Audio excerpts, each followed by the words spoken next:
Bonsoir à toutes et à tous et ravi de vous retrouver comme tous les soirs sur Média TV dans 60 minutes pour comprendre. Vous le savez, nous sommes en direct et nous sommes le jeudi 3 mars et comme tous les soirs, nous allons essayer avec vous, pour vous, de décrypter ce qui fait l'actualité nationale et internationale. N'hésitez pas à réagir sur les réseaux sociaux, sur la page Facebook de Média TV ou sur le compte Twitter de l'émission, sur le hashtag 60MPC. Vos questions et vos réactions nous permettront d'alimenter notre discussion de ce soir avec les invités qui ont accepté de nous rejoindre sur le plateau.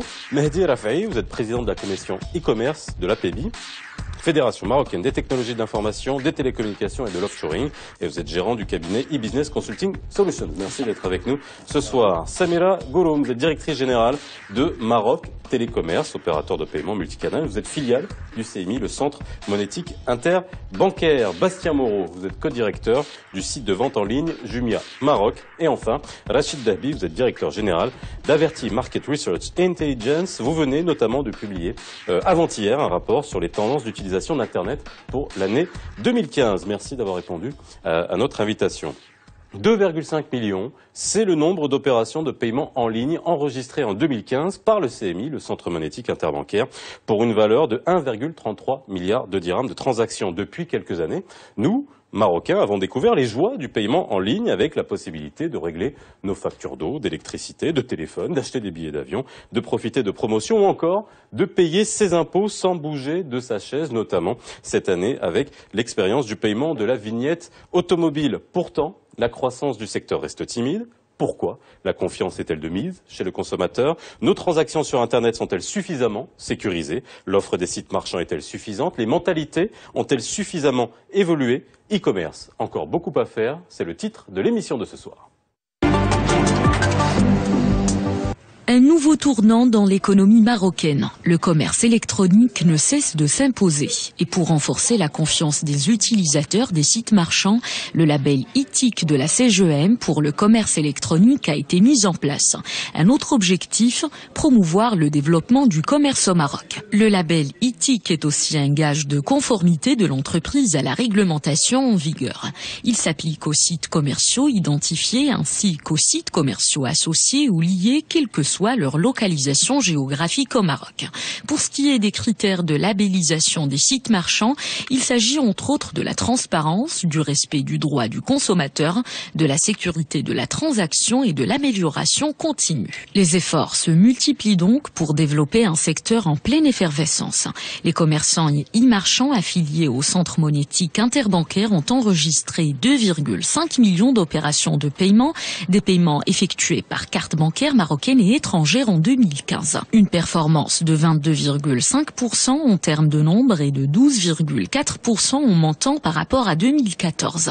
Les sites affiliés au CMI ont réussi à atteindre en 2015 un montant de 1,33 milliard de dirhams. Et en tête de liste des plateformes qui ont le vent en poupe au Maroc, les sites de deal et les marketplaces, une nouvelle alternative pour les commerçants marocains. Bien, alors ce soir on va essayer déjà de faire un état des lieux du commerce électronique, des paiements en ligne, des comportements d'utilisation sur Internet, d'achat en ligne et surtout de parler de sécurité et de l'avenir, hein, finalement de voir dans quelle mesure le e-commerce est-il ou pas rentré dans les mœurs. Alors, Samira Gouroum, vous êtes la patronne de Maroc Télécommerce, filiale du Centre monétique interbancaire. C'est vrai que en début d'année, on a l'habitude d'avoir les chiffres de l'année précédente. Est-ce que 2015 a été une bonne année pour le commerce électronique au Maroc? Difficile de le confirmer en absence de chiffres sur l'activité d'une manière générale. Il y a eu, comme ce qui a été indiqué, une progression assez intéressante, mais pas très encourageante par rapport à tout ce qui est opération faite par paiement en ligne. Mais ce qui a progressé principalement, c'est l'activité paiement en ligne, des prestations de facilité, factures, taxes et autres. Les secteurs traditionnels tels que le secteur du tourisme, tout ce qui est vente de billetterie et autres. Sur l'activité e-commerce proprement dite, de vente de produits et de services, il y avait, on va dire, une petite stagnation, voire quelques régressions sur quelques natures d'activités de vente de produits. Donc, d'une manière générale, dans un secteur, il y a encore des choses à faire. on pense que c'est pas très intéressant ce qui a été réalisé, qu'il y a beaucoup de choses encore à promouvoir. Alors, la dynamique, est-ce qu'elle est là? C'est-à-dire, vous me dites, bon, il y a une progression qui est timide, qui est peut-être pas encore assez satisfaisante. 2015 a été quand même une assez bonne année. Est-ce que ça préfigure pour 2016 une mauvaise année en termes de commerce électronique? On n'espère pas. On espère que 2016 sera une très bonne année pour le e-commerce. En fait, il y a plusieurs initiatives qui sont menés par différents acteurs, qu'ils soient publics, privés ou institutionnels, pour justement lever tous les freins qui sont sous-jacents à la croissance du e-commerce au Maroc. Alors, bon, au niveau de l'édito, on a entendu parler du label donc Ethiqa. C'est Ethiqa, oui, Ethiqa. Pas éthique, Ethiqa. Donc, ce label est un label qui a été travaillé, donc c'est un label qui est porté par la CGM. Ce label a été conçu par un nombre très important d'acteurs qui ont associé donc le ministère, des associations de consommateurs et des professionnels du secteur. Et l'objectif de ce label est vraiment d'agir sur deux axes. Donc l'axe qualitatif des e-marchands, c'est-à-dire de pousser les marchands à améliorer la qualité de leur processus, de leur système d'information. Et le deuxième axe, qui est aussi important pour nous, c'est d'améliorer la confiance du consommateur en ligne. Et en fait, comment est-ce que ce label... D'où le nom du label. D'où le nom du label Terra. Et éthique aussi, qui est aussi dans le même... Et en fait, l'objectif de ce label, c'est de pousser les marchands à adopter un certain nombre de bonnes pratiques sur le web et de respecter l'intégralité de l'arsenal juridique qu'il y a au Maroc. Donc pourquoi est-ce qu'on pense que 2016 sera une bonne année au Maroc? Parce que les premiers labels ou les premiers... les entreprises qui ont qualifié à obtenir les premiers labels vont être labellisées incessamment sous peu. On n'a pas encore une date bien précise, mais ça ne saurait tarder. Et nous espérons que, et aussi grâce à ce type d'émission, donc justement de vulgariser, banaliser le concept du e-commerce au Maroc. Alors il faut bien lire entre les lignes, les chiffres, parce que vous avez bien parlé des types d'opérations qui se font en ligne. Il y a énormément de paiements qui se font pour ce que vous avez appelé les paiements de facilité, à savoir payer les factures d'eau, d'électricité, de téléphone. Avant de prendre l'antenne, vous disiez que justement on est en plein, là on est dans le pic de paiement parce que les coupures, ça intervient maintenant, on ne paye pas sa facture, donc vous avez un pic de paiement en ligne à ce niveau-là. Et puis il y a tout ce qui est achat de produits, de services divers sur Internet. Bastien Moreau, à ce niveau-là, vous êtes à la tête de Jumia, qui est un site de vente en ligne.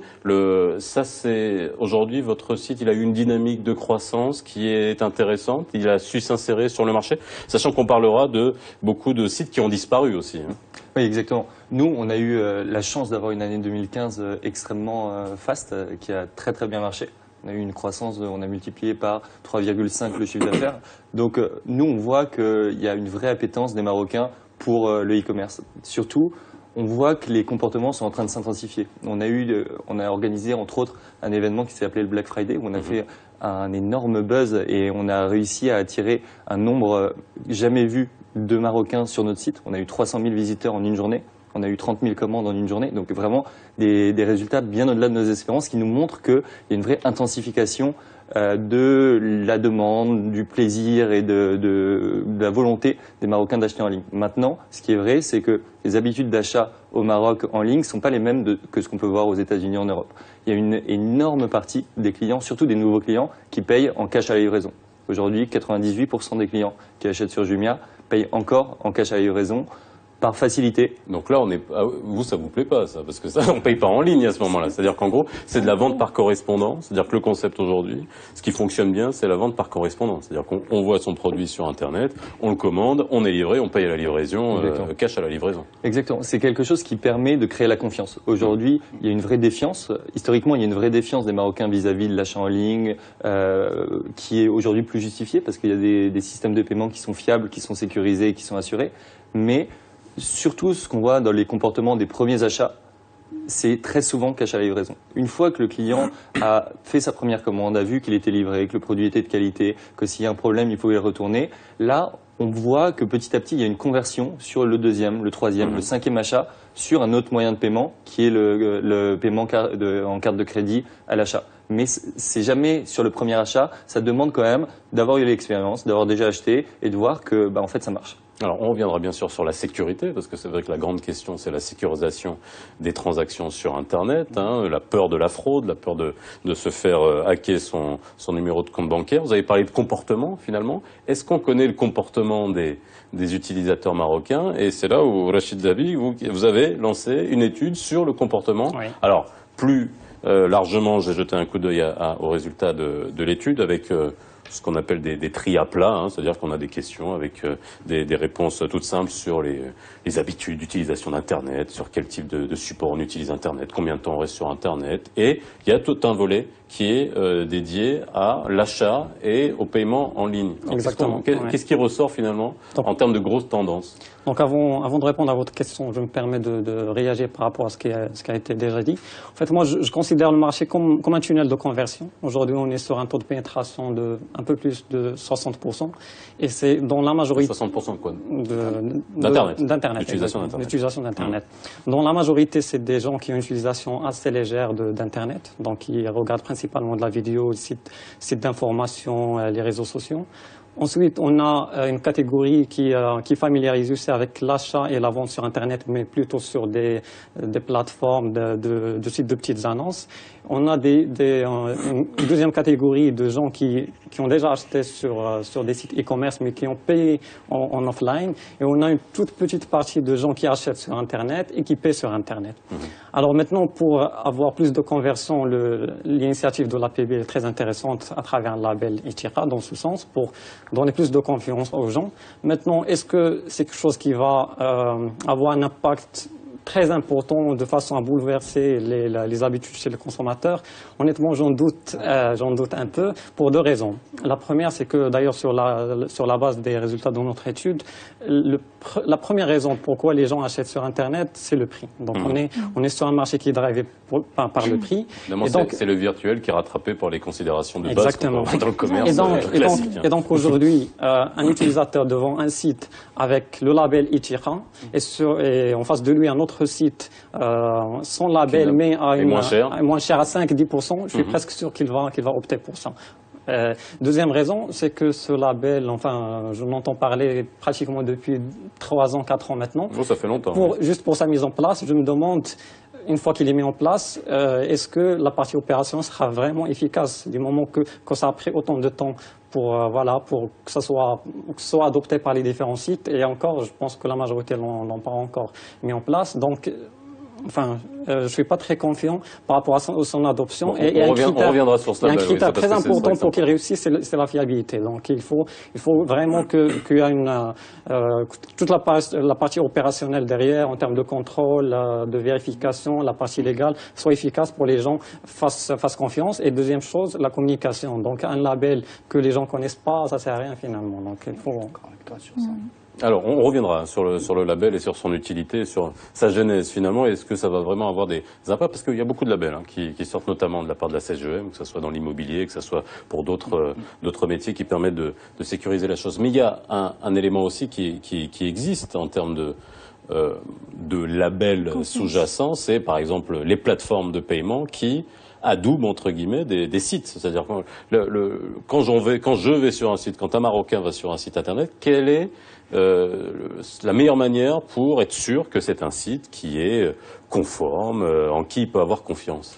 Exactement. Quand on parle de la confiance, en fait, elle est construite sur la base d'un certain nombre de paramètres qui peuvent être le cadre légal, qui peut être le contenu ou le sérieux du marchand, son historique, et en fait toute l'expérience des utilisateurs autour de ce site qui confirme que la prestation et l'engagement est toujours honoré, mais également le fait que le paiement en ligne est proposé. J'ai vu dans les indicateurs qui sortent après le prix, il y a le critère de la sécurité de paiement. C'est pas parce que le client a forcément besoin du paiement en ligne pour faire l'opération, mais le fait d'avoir un site qui accepte le paiement en ligne voudrait dire que derrière que c'est un site d'abord qui existe, qui a signé des contrats engageants, qui respecte un certain nombre de réglementations, qui n'est pas uniquement à l'échelle locale mais internationale. Et le plus important, c'est qu'en cas de litige, il y a un recours qui est très simple, parce que c'est important d'avoir un cadre légal, mais en cas de litige, il faut qu'on sache vers qui s'orienter et dans quel délai on peut avoir raison. Et c'est là où on a l'intérêt de l'utilisation l'utilisation de la carte de paiement parce qu'elle apporte, en plus de la facilité et d'un certain nombre d'avantages, une garantie de remboursement en cas de litige. Donc s'il y a un site qui ne respecte pas ses engagements, il y a un recours très simple via l'agence bancaire. On peut réclamer la non-livraison, la non-conformité du produit. Il y a un délai fixe pour être remboursé, ce qui n'est pas forcément le cas dans le cas du paiement à la livraison. C'est vrai que je rejoins Bastien que pour la première expérience, découvrir le contenu et le sérieux du marchand peut être fait à travers le paiement à la livraison pour constater le produit, est-ce qu'il est conforme. Mais de mon point de vue, il est toujours intéressant de convertir rapidement cette relation, à la fois pour le marchand, parce que c'est important pour le marchand d'avoir une garantie de paiement avant d'engager des dépenses et de livrer des produits qui peut-être risquent de ne pas être livrés à destination, d'être restitués à des coûts, je pense, qui sont engendrés. Et il est dans l'intérêt aussi du client d'avoir un bon produit et d'être encouragé à utiliser le paiement en ligne pour qu'il soit aussi couvert. Donc c'est tout un système qu'il faut développer avec la promotion et la communication. Quand je parle de ces mécanismes de sécurité, normalement, tous les consommateurs doivent connaître ces recours, ce qui n'est pas le cas malheureusement. Parfois, il y a des clients effectivement qui s'adressent à leurs agences bancaires et qui n'ont pas l'impression d'être couverts sur un certain nombre d'aspects. Donc il y a une défaillance, on va dire, en termes de communication, de sensibilisation qu'il faudrait couvrir, que ce soit à travers les marchands, les institutions et les banques. Est-ce que n'importe qui peut monter un site marchand? Ça aussi, c'est une vraie question. C'est une vraie question. Et oui, bien sûr, tout le monde peut monter un site marchand. Tout le monde a le droit de se constituer en entreprise et de monter un site marchand. Donc, j'aimerais rebondir sur ce qu'a dit Rachid.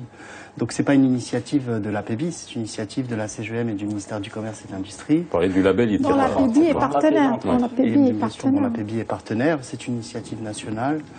Moi, je suis plus que confiant que ça va améliorer de manière drastique la confiance sur Internet des consommateurs parce que le label couvre absolument tous les types d'activités sur Internet, que ce soit de la vente de produits ou de services, que ce soit fait par une entreprise privée ou une entreprise publique.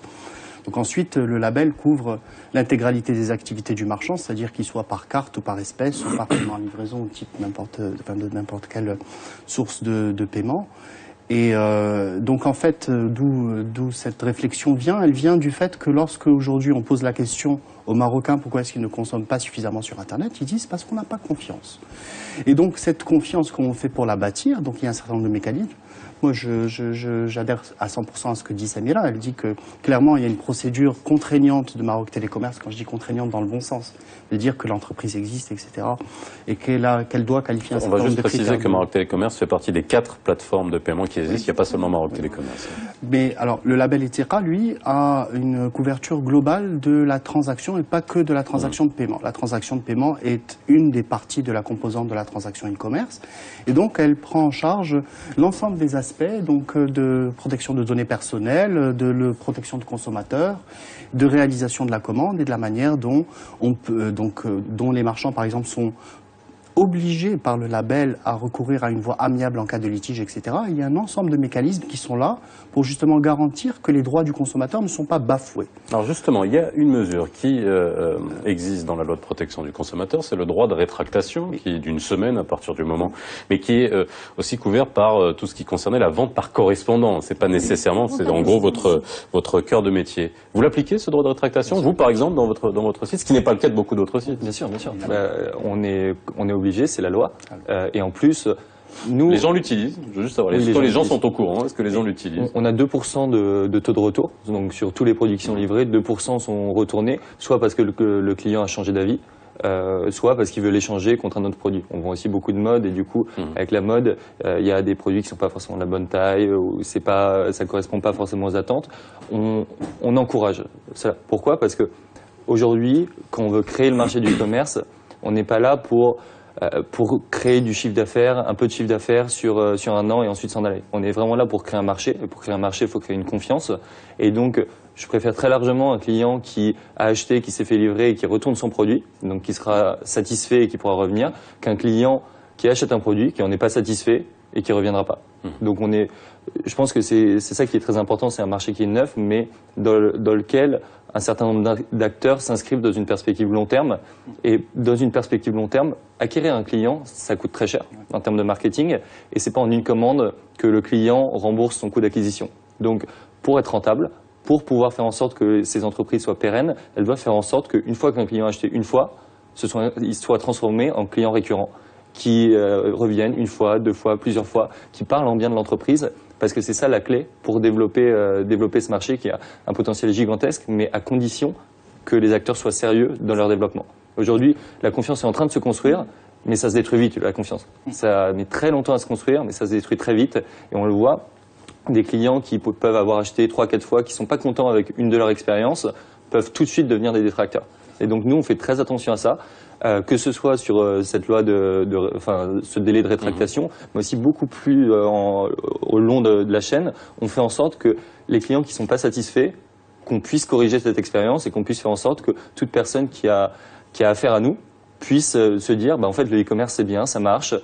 Si je suis pas content de mon produit, je peux le retourner dans un délai de 7 jours. Et qu'il s'inscrit vraiment dans une perspective long terme avec ce nouveau mode de consommation. Alors, on va revenir bien sûr sur le niveau de sécurisation parce qu'on parle de manque de confiance. Alors, il y a le manque de confiance sur la sécurité des transactions, vous allez nous l'expliquer, mais il y a aussi le manque de confiance sur finalement l'activité en elle-même, la chaîne de livraison, la logistique, la présence du produit, la conformité du produit par rapport à ce qu'on a commandé. Mais avant qu'on arrive à ça, est-ce qu'on a suffisamment de données? J'imagine que vous, en interne, en tant que professionnel, comme n'importe quelle société, on fait des études de marché, on essaie d'avoir une typologie de clients. Est-ce qu'on sait aujourd'hui, vous avez lancé cette étude, qui a duré 10 jours, vous avez interrogé 1000 personnes avec un échantillonnage. Bon, on va pas revenir sur les techniques d'études de marché, mais en gros, est-ce qu'on a suffisamment, finalement, est-ce qu'on fait suffisamment d'études pour connaître réellement qui consomme? Les hommes, les femmes, quand, à quel moment, leurs attentes, sur quel type de produit, est-ce qu'ils reviennent, est-ce qu'ils reviennent pas, la fidélisation, etc. Tous ces outils marketing qui sont utilisés par n'importe quel autre secteur pour avoir des cartographies, vous l'avez fait parce qu'on n'en avait pas? En fait, je pense qu'il y a beaucoup de chiffres qui échappent à Maroc Télécommerce parce que c'est plutôt la partie paiement. Mais e-commerce, il n'y a pas que le paiement en ligne. Donc, la partie paiement offline qui représente quand même 80-90% sur la majorité des sites. Je pense que il n'y a pas mieux que ces sites eux-mêmes qui ont le profil des utilisateurs et qui peuvent sortir des informations qui ne sont pas basées sur des sondages, sur des petits échantillons. Mais là, c'est l'ensemble, peut-être l'ensemble de la base client de Jumia et des autres sites qui ont ces informations. Après, je ne sais pas s'il y a un partage, et c'est le rôle des associations, éventuellement. Je souhaite juste préciser, parce que quand on parle du paiement par carte bancaire, le comportement n'est pas lié juste à l'acte d'achat sur Internet, puisque nos cartes aujourd'hui, on les utilise aussi dans le commerce traditionnel.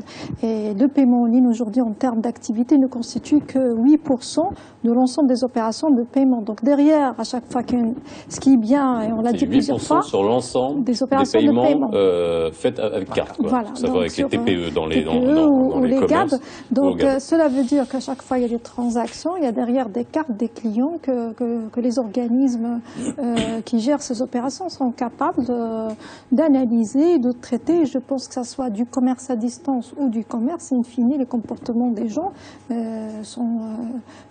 sont les mêmes en termes de produits, de prestations qui est attendu. Donc des chiffres sur la monétique, ça existe parce que c'est tracé, sur la monétique de manière globale, dématérialisé, mais dès qu'on part sur d'autres sujets, il n'y a pas vraiment une analyse, une traçabilité ou tout ce qui est informel. Effectivement, tout peut nous échapper en termes d'indicateurs. Pour répondre à ta question, non, clairement, il n'y existe pas de chiffres consolidés, transparents, inter-entreprises ou inter-secteurs. Donc clairement, comme a dit Rachid, c'est éventuellement le rôle des associations, professionnelles ou pas, de remonter ces chiffres. Aujourd'hui, nous n'avons pas, malheureusement, un observatoire qui nous permette de dire que les chiffres, voilà exactement les chiffres du e-commerce. Parce que pour Maroc Télécommerce et le CMI font un très bon travail de publier les chiffres qui sont en leur possession, mais il faudrait regrouper donc tous les chiffres de tous les opérateurs de paiement et en plus même revenir chez les marchands pour avoir justement plus de palpabilité sur ce qui se fait. Après, maintenant, ce qu'on est en train de faire, par exemple, avec une association qui s'appelle Maroc Digital, nous sommes en train d'étudier donc toutes les transactions qui ont été faites par carte sur un certain nombre de sites notoires. Donc sans les citer, mais les sites qui génèrent beaucoup de trafic et beaucoup de ventes. Donc on est en train d'étudier en fait les causes de rejet des transactions. parce qu'on a aujourd'hui malheureusement un taux de rejet qui est très important et qui coûte beaucoup d'argent. 1 sur 2 1 sur 2, en moyenne. Une opération sur 2 n'aboutit pas. Une opération sur 2 n'aboutit pas. Donc, non, mais alors on va expliquer. Non, mais il y a plusieurs raisons pour lesquelles une opération n'aboutit pas. L'étude couvre donc... Moi j'ai essayé aujourd'hui, c'est vrai que c'est la première fois que ça n'aboutit pas, la deuxième fois que ça n'aboutit pas. Non, dans le sens, il y a aujourd'hui des volontaires qui sont prêts à justement mettre à disposition leur base de données, leurs transactions, bon, clairement de manière complètement anonyme pour ne pas... toucher la protection des données personnelles, les données personnelles des gens. Mais l'objectif, c'est de faire en sorte d'avoir un premier observatoire. Donc, on travaille, enfin, Maroc Digital, une association, travaille là-dessus. Nous, en tant qu'APEBI, le relais qu'on peut donner, c'est éventuellement de prendre ces chiffres et de les diffuser aux différents écosystèmes dans lesquels on participe. Et je suis tout à fait d'accord avec toi qu'aujourd'hui, on pâtit de ce manque de chiffres. C'est-à-dire, on navigue, donc là, j'aimerais bien écouter... ce que dit Julien, parce que c'est vrai qu'on navigue un petit peu... Alors Julien, c'est particulier, c'est bien qu'on ait ce plateau en entier, parce que c'est vrai que le premier, enfin je ne sais pas si vous êtes le premier site, en tout cas c'est ce qui ressort de votre étude, après, en termes de chiffre d'affaires... En termes de notoriété. En termes de notoriété, c'est ce qui ressort de votre étude. Mais c'est quand même, le chiffre que je retiens, c'est quand même que vous êtes un site de vente par correspondance. C'est-à-dire qu'en gros, si je devais... Non mais...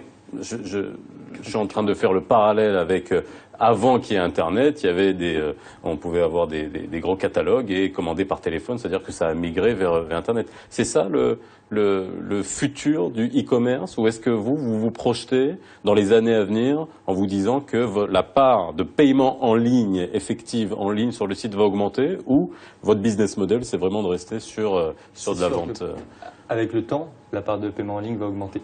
Mais aujourd'hui, on ne voit pas ça comme une nécessité court terme forcément, parce qu'on est plus dans l'optique de recruter des nouveaux clients, permettre au plus grand nombre possible de Marocains, où qu'ils soient, d'essayer le service du e-commerce. Donc aujourd'hui, vraiment, nos priorités, c'est des priorités d'assortiment, des priorités de prix, des priorités de service, donc qualité de la livraison, rapidité de la livraison, toutes ces problématiques-là. Le fait de faire basculer de prépaiement, de paiement cash à la livraison à prépaiement, ça fait partie des choses sur lesquelles on travaille, mais c'est pas la plus grosse urgence pour nous. Aujourd'hui, on veut faire connaître le service, on veut permettre le plus facilement possible d'essayer les services d'achat en ligne pour permettre aux gens de l'essayer et de se rendre compte que c'est quelque chose qui inspire confiance et qui permet d'avoir... Enfin, faut aussi voir ce que c'est que le e-commerce. C'est un système naturellement gagnant. Le e-commerce, ça permet à tout le monde, qu'il soit à Oujda ou à Casablanca, d'avoir accès à la même consommation et au même prix. Aujourd'hui, quand on est à Oujda, on n'a pas du tout le même accès à la consommation, à la même offre de consommation que quand on est au centre de Casablanca. Et c'est ça toute la puissance du e-commerce. Donc, nous, aujourd'hui, notre but, c'est vraiment de permettre au plus grand nombre de personnes d'essayer et ensuite de créer cette confiance, leur montrer que la livraison se fait, que les produits sont de qualité, et petit à petit, il y aura forcément un basculement. Mais c'est aussi, je pense que c'est aussi lié avec le taux de bancarisation, le taux d'utilisation. Alors justement, on va y arriver, mais avant qu'on arrive au taux de bancarisation, qui a bien évolué depuis une vingtaine d'années, et qui est en hausse, aussi le nombre de cartes qui sont en circulation. On va pas dire cartes de crédit, ce sont des cartes de débit aujourd'hui qu'on a. Juste pour faire un point, les cartes de crédit, c'est les cartes de crédit à l'américaine, mais la majorité des cartes qu'on a sur le marché sont des cartes de débit. Juste commenter le chiffre que nous a donné Mehdi El Afay par rapport à une opération sur 2 qui est avortée sur le net. Vous confirmez ce chiffre? Et si vous le confirmez, qu'est-ce qu'il y a derrière? On ne peut pas le confirmer parce que les taux de rejet ils dépendent du contenu du site et des montants des transactions. Donc c'est vrai qu'il y a beaucoup de gens qui ont des cartes bancaires mais qui ne connaissent pas la capacité de la carte en termes de paiement.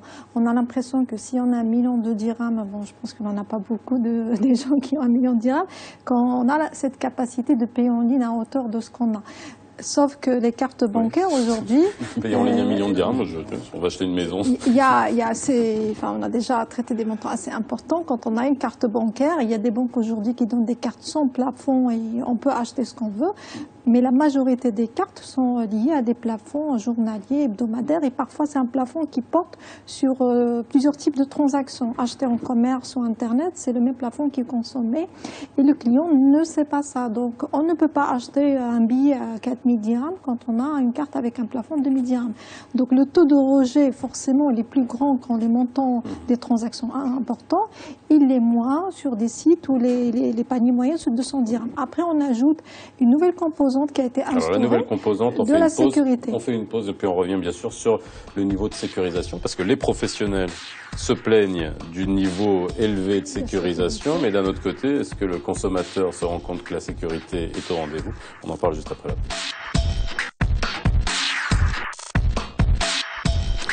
304,9 milliards de dollars en 2014, c'est le marché du commerce électronique aux États-Unis.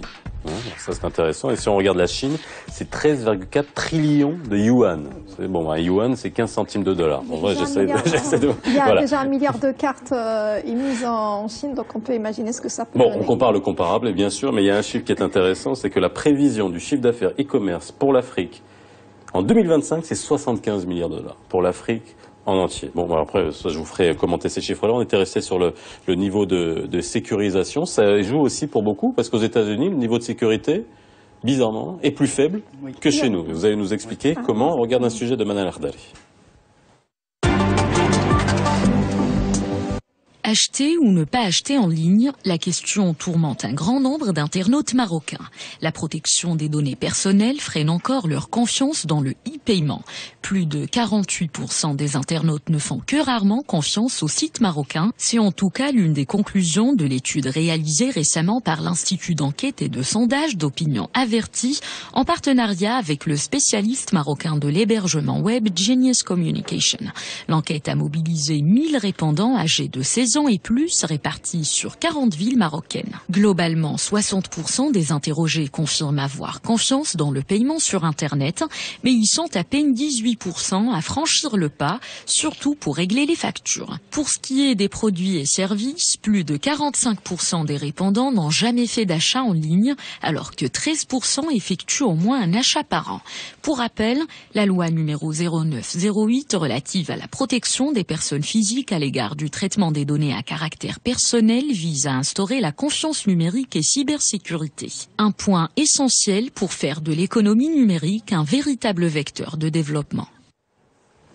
Alors, c'est vrai qu'on va parler de la sécurisation. On a eu encore quelques chiffres qu'on a déjà eu à travers votre étude. Alors, le niveau de sécurité aujourd'hui au Maroc, comment on le qualifie? Je viendrai vers Semir Agoum qui va nous expliquer de quelle manière sont sécurisées les transactions, avec l'apparition notamment du 3D Secure, avec un ensemble de jalons de sécurité dans une transaction. C'est un frein, le niveau de sécurisation. Lorsque on a ce chiffre 1 sur 2, on peut voir du côté des professionnels qui doivent se dire, j'en ai sondé quelques-uns qui nous disent, ah mais c'est trop compliqué, ça prend trop de temps, et puis les gens se lassent et puis ils viennent plus acheter. Est-ce que c'est vraiment un argument qui tient la route aujourd'hui pour, on va dire, le manque de succès de certains sites en tout cas?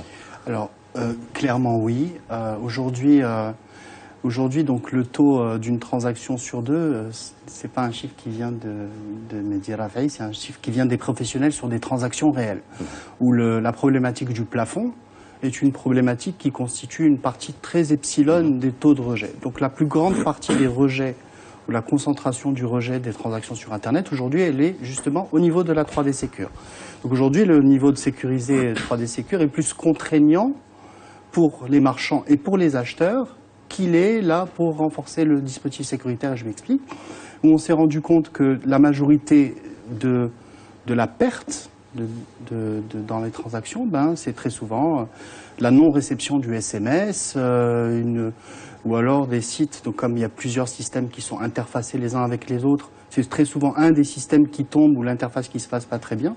Donc je ne veux pas trop m'étaler là-dessus parce que les chiffres vont être publiés par les personnes qui ont fait l'étude, et en fait l'objectif est vraiment d'identifier les freins et les sources de problèmes pour essayer de les régler une par une. Et donc maintenant en termes de sécurité, la 3D Secure, quand on lit sur le papier Et c'est un très beau label, enfin c'est une très belle norme. Maintenant, la mise en œuvre... Pour expliquer les 3D Secure, avant on avait les cartes avec la bande magnétique, et maintenant on a les cartes à puce qui se sont généralisées avec un code que vous recevez par SMS et que vous devez rentrer. C'est ça la 3D Secure. Ça c'est un frein. Je parle aux professionnels des sites. Ça, voilà, l'avortement d'opérations, c'est quelque chose que vous vivez. Est-ce que c'est un frein? Est-ce que vous le considérez comme un frein? Non, c'est pas un si gros frein. Je sais pas, peut-être que le chiffre d'une transaction sur deux, c'est le cas. Je sais pas, c'est des chiffres qu'on peut vérifier, mais quand il y a une transaction sur deux qui échoue, il y a beaucoup de clients, comme vous le disiez tout à l'heure, qui essayent de payer, ça passe pas, et qui réessayent. Donc à partir du moment où leur plafond est suffisamment haut, c'est comme quand parfois on va au restaurant, on essaye de payer par carte de crédit, la connexion passe pas, le paiement échoue, mais on réessaye, et ça marche au bout de la deuxième fois. Voilà. Donc, ce sont les grands moments de solitude au restaurant. Exactement. Au moins derrière son ordinateur, il n'y a personne. Exactement, mais c'est un peu le même fonctionnement. Donc, est-ce que c'est une transaction sur deux qui échoue réellement, ou est-ce que c'est une tentative sur deux qui échoue? Une tentative sur deux. D'accord. Clairement, mais donc dans la tentative, c'est une opération complète. Et en fait, les marchands qui ont produit cette étude, en fait, eux estiment que c'est un frein. Donc, sans citer des marques commerciales, estiment que c'est un frein parce qu'en fait, ils doivent après, derrière, essayer de rattraper la transaction quand elle n'est pas perdue, quand le client a dit, finalement, ça marche pas, ça plante. C'est un calcul qu'on fait par rapport aux pertes éventuelles de transactions qui n'ont pas abouti, mais il faut revenir à ce qui s'est passé il y a 2 ans, 3 ans. Si on n'avait pas implémenté ce mécanisme de sécurité, de toute façon, ces consommateurs qu'on va perdre dans le parcours n'existeront même pas, parce qu'il y a beaucoup de gens qui n'étaient pas rassurés juste du fait d'utiliser la carte et quelques éléments. Donc, c'est quelque chose qui peut apporter quelques pertes dans le parcours, mais qui, de mon point de vue, a apporté beaucoup à la fois pour les marchands, parce que ça leur a permis d'être garantis au lieu d'être arnaqués sur un certain nombre d'opérations. Le seul problème, c'est que dans l'exécution de l'opération, c'est-à-dire la 3D Secure est excellente pour sécuriser les transactions par carte, parce qu'en fait, avant et aux États-Unis, typiquement, il suffit d'avoir les chiffres qui sont imprimés sur la carte devant et derrière pour faire la transaction. Par contre, aux États-Unis, ce qu'il y a, il y a un ensemble d'outils de garantie et de dispositifs d'assurance, d'arsenal juridique qui font en sorte de protéger le consommateur. Donc clairement, on est un petit peu défaillant aussi par rapport à ça. Au Maroc, on a encore beaucoup de travail à faire sur ce sujet, mais après c'est plus l'implémentation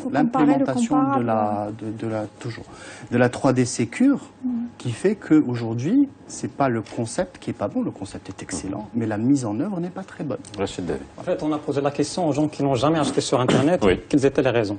Premier élément, c'est la confiance dans la prévente. C'est-à-dire que les gens, s'ils n'achètent pas via la carte aujourd'hui, c'est pas parce qu'ils ont pas confiance dans le paiement en ligne, mais c'est parce qu'ils veulent vérifier le produit. C'est pour ça d'ailleurs qu'ils optent pour le paiement, le paiement à la livraison. Oui, parce qu'on paye sur pièce. C'est-à-dire on voit exactement ce qui arrive. Finalement, c'est pas vraiment la sécurité, mais la confiance. Et par contre, à ce niveau-là, le label Etiqa peut servir. Voilà, pour les rassurer par rapport à ce que le site marchand est bien conforme aux différentes règles et pour le rassurer que le produit va le recevoir tel qu'il a été consulté sur le site. Alors aujourd'hui, est-ce qu'on a fait le choix clairement de sécuriser au maximum les transactions sur Internet? Aujourd'hui, juste aux gens qui nous regardent, c'est vrai que c'est une vraie question que même on peut se poser à chaque fois. Est-ce que on est suffisamment protégé? Alors que ça soit sur le hacking de numéros de carte bancaire, est-ce qu'on est suffisamment protégé lorsqu'on achète sur Internet au Maroc?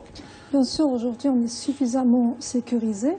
Le développement du e-commerce et du paiement en général a connu des étapes, puisque le lancement au début était basé sur une utilisation simple de la carte pour que le Marocain découvre déjà ce que c'est que d'utiliser la carte. Il fallait d'abord saisir quelques informations, ce qui n'était pas évident pour tout le monde. Donc au début, il n'y avait pas des mécanismes de sécurité, mais ça n'a pas rassuré les consommateurs. Donc il a fallu attendre quelques années pour aller sur un niveau de sécurité supérieur. Donc quelques marchands peuvent avoir la perception qu'il y a une régression par rapport à leur volume, mais aujourd'hui, quand nous, on a analysé un petit peu la perception qu'a le consommateur par rapport au paiement, il est plus rassuré du fait qu'il y a ce PIN de sécurité comme ce qu'il avait sur le GAB ou sur l'équipement.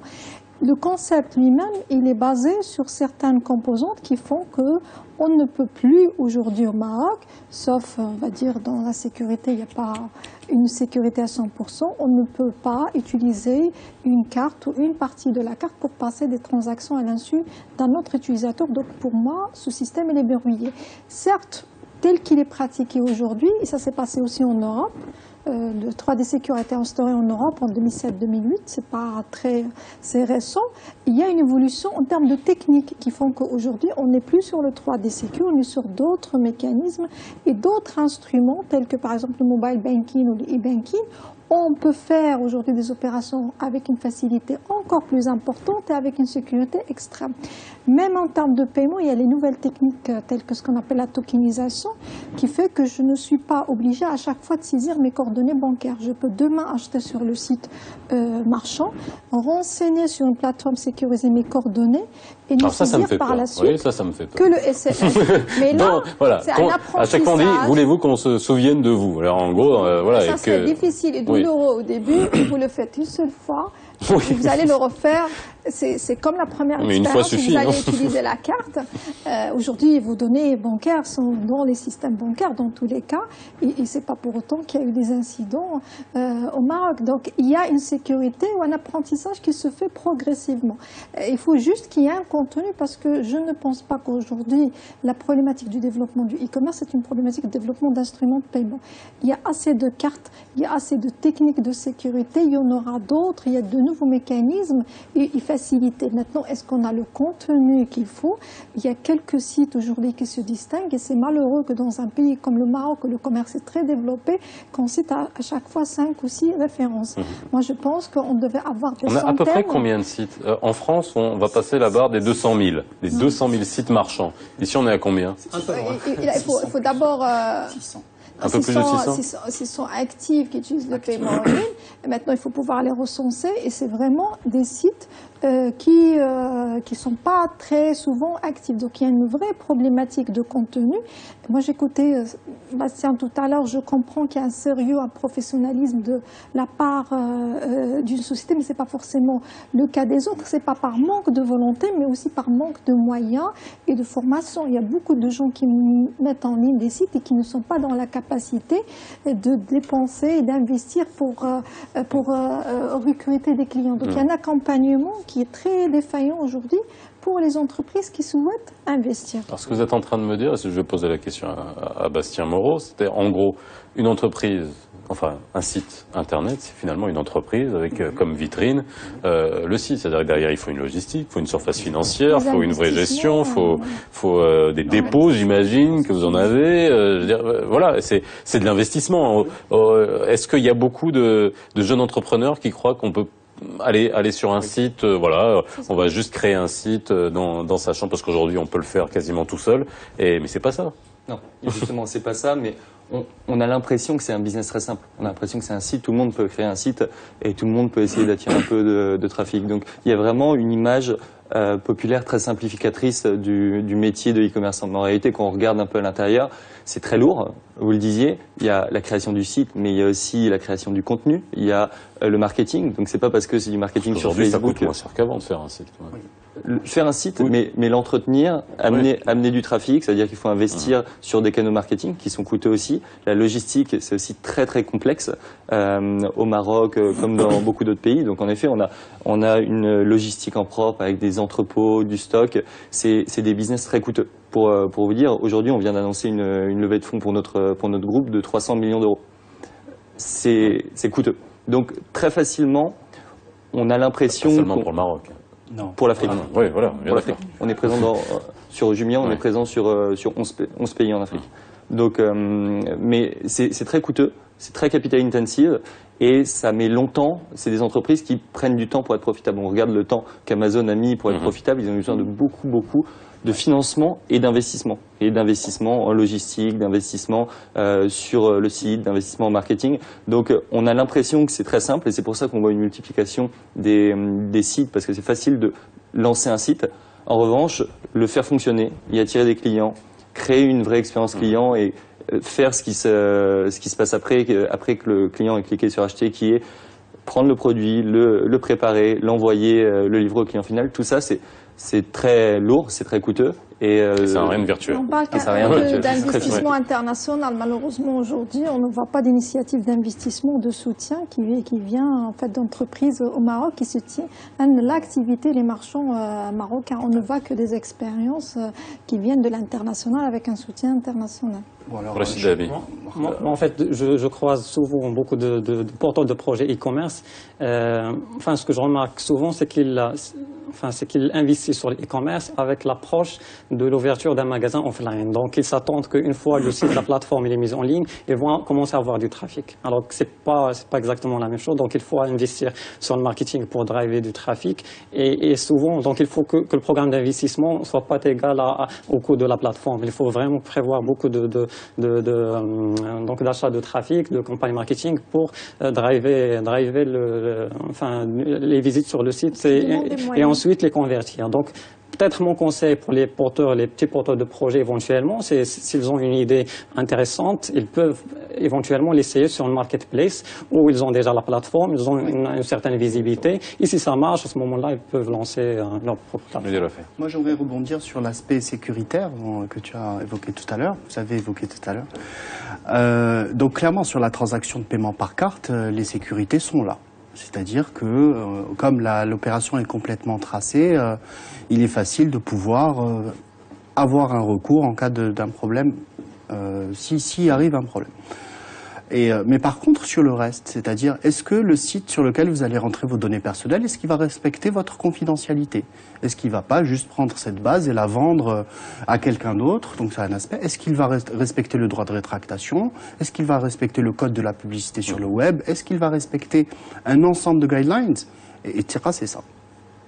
Donc, juste pour essayer de bien préciser la chose, TIRA, c'est pas un objet magique c'est pas TIRA qui va révolutionner l'Internet au Maroc, c'est pas l'objectif. L'objectif, c'est juste, donc d'une part, d'asseoir une culture de qualité chez les marchands, parce qu'en plus de tout ce qu'a dit Bastien, il y a aussi l'aspect satisfaction client, parce que c'est ça le vrai edge du e-commerce. C'est qu'on peut mieux satisfaire le client sur e-commerce qu'on le fait sur le commerce traditionnel. Donc, on peut offrir des prix inférieurs, on peut garantir des niveaux de service et un service après-vente qui est normalement supérieur à celui qu'on offre sur le offline, et d'autres aspects qui sont purement métiers, qui font que le e-commerce, bon, c'est clairement l'avenir au Maroc, c'est le présent déjà au Maroc, c'est partout dans le monde, c'est en ébullition. Donc ça, sur l'aspect sécuritaire, je pense qu'en tout cas par rapport aux aspects transaction, paiement par carte, la 3D Secure, malgré qu'elle est un petit peu défaillante, c'est-à-dire dans l'implémentation, a beaucoup sécurisé la partie paiement. Maintenant, pour, je pense, accroître de manière drastique, c'est ce qu'on a besoin au Maroc, d'accroître de manière drastique la confiance du consommateur et pour le pousser et l'inciter à acheter en ligne, eh bien, il faut qu'il y ait d'autres prérogatives qui soient prises par le marchand. Donc, notamment de respect de la loi et de respect des... Moi, je pense d'abord, quand on parle du commerce, il faut faire du commerce, il faut avoir du contenu qui intéresserait le consommateur et sur des expériences ponctuelles, on l'a vérifié.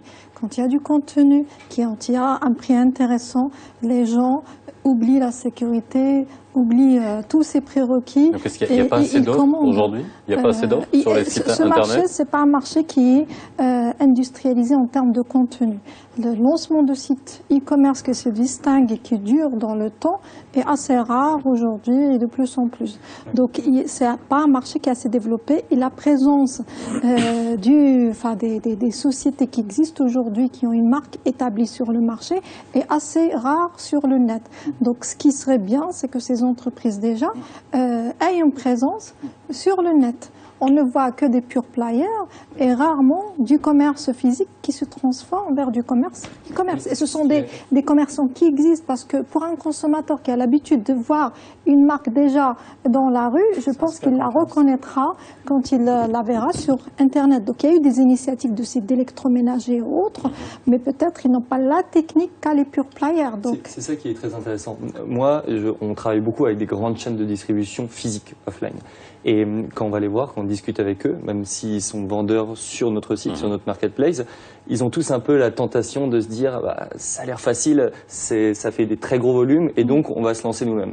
Et beaucoup d'entre eux ont commencé à essayer de lancer leur site, ont commencé à mettre en place leur site en se disant bah, on va pas passer par Jumia, on va essayer de le faire aussi en parallèle tout seul. Et moi, à chaque fois qu'ils me parlent de projets comme ça, je leur dis oui, allez-y, faites-le, parce qu'au moins vous allez comprendre la valeur ajoutée de ce que je fais. C'est très compliqué, c'est très coûteux.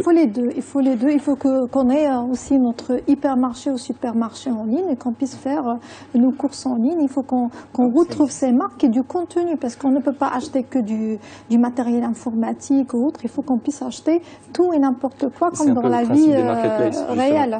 Nous, ce que je veux vraiment, notre modèle, c'est on est un mall. Et dans un mall, il y a des magasins. Et il y a des magasins d'électroménager, il y a des magasins de mode. C'est le principe de marketplace à la Amazon, c'est que les magasins, au lieu d'ouvrir leur propre site, peuvent ouvrir leur site à l'intérieur du mall avec leur branding, leur image de marque. On a même des pages qui sont à l'image des marques. Pour expérimenter, pour regarder un petit peu déjà la perception des consommateurs. Alors, j'aimerais passer de l'autre côté. On va revenir sur le consommateur, mais avant de l'autre côté. Il y a les porteurs de projets.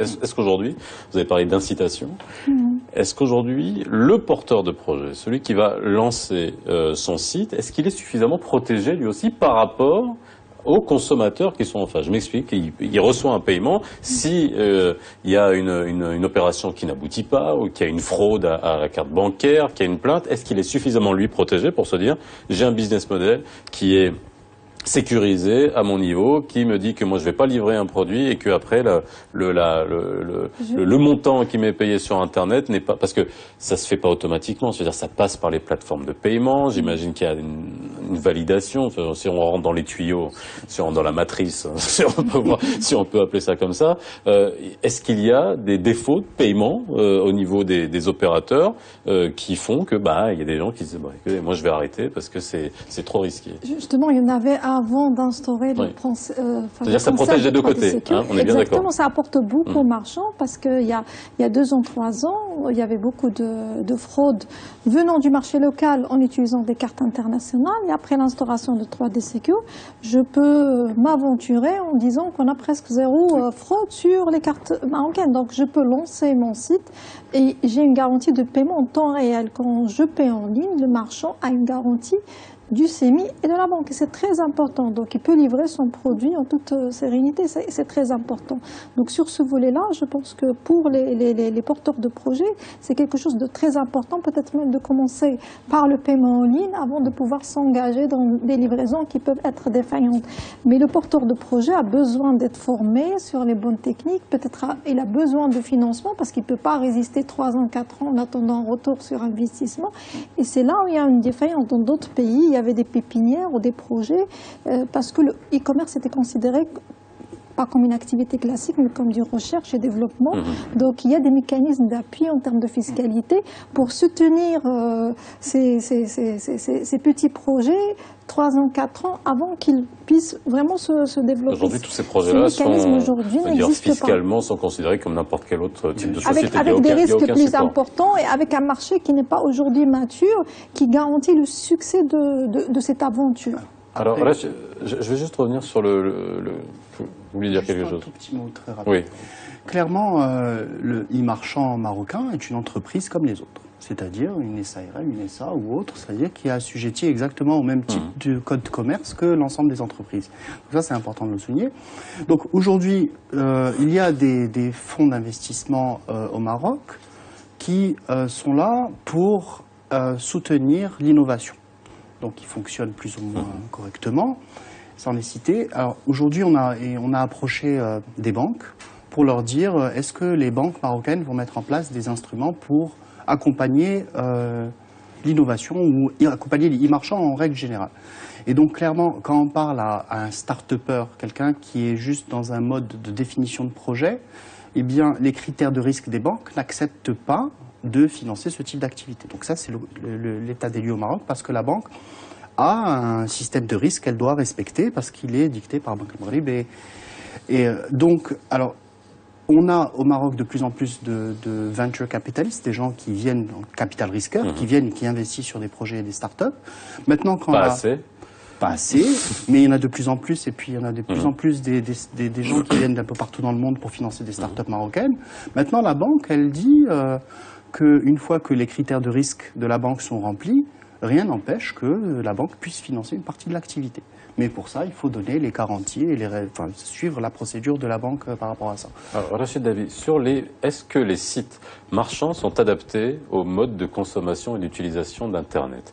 On est à plus de 1/3 de Marocains qui sont aujourd'hui équipés de smartphones et on va dire que ce taux d'équipement va aller de manière grandissante avec le recyclage des anciens modèles de smartphones, sans citer de marque, dans l'avenir. Est-ce qu'aujourd'hui les sites, est-ce qu'on consomme plus l'Internet sur les smartphones? Est-ce que les sites justement marchands sont adaptés à l'utilisation par smartphone? Je vous pose la question à tous les deux. Je ne sais pas si vous avez, vous, une indication par rapport à ça. Est-ce que vous savez si les gens utilisent plus, achètent plus sur votre site à travers un smartphone ou alors avec que ça soit un ordinateur portable ou un Alors on a posé la question sur le support de connexion Internet. En première place, c'est le PC portable chez 55%, suivi par le mobile, et ensuite l'ordinateur fixe et la tablette. Mais si on combine entre la tablette et le mobile, donc ça représente quand même un chiffre assez intéressant. Ensuite, donc il y a aussi des gens qui consultent, qui cherchent le produit sur smartphone, et au moment de la transaction, donc quand ils achètent sur Internet, elles se mettent sur leur PC pour passer la commande. Je ne sais pas si ça rejoint. Oui, tout à fait.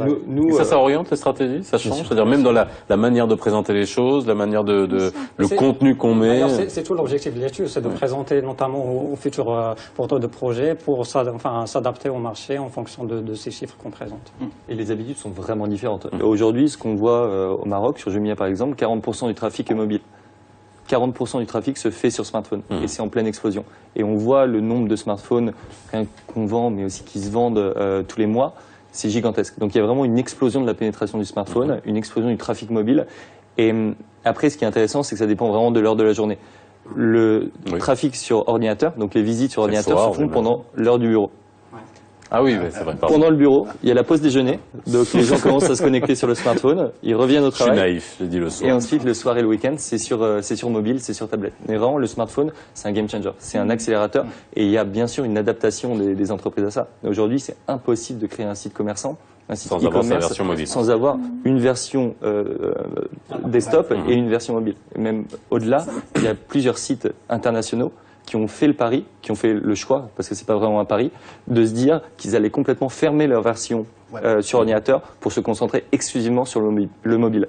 Parce que ça sera dans très peu de temps, la part du trafic et de la consommation sur Internet se fera plus sur ordinateur. Est-ce que ça a un impact sur le paiement en ligne? Je pose la question aussi. Entre être connecté à un réseau Wi-Fi qu'on peut peut-être percevoir comme fixe, on sait que ça va pas couper, même s'il y a des débits qui vont, ça on peut en parler une autre fois, mais que de se connecter à travers la 3G ou la 4G. Est-ce que le système de sécurisation est le même qu'on soit connecté à travers un Wi-Fi ou à travers le réseau 3G et 4G?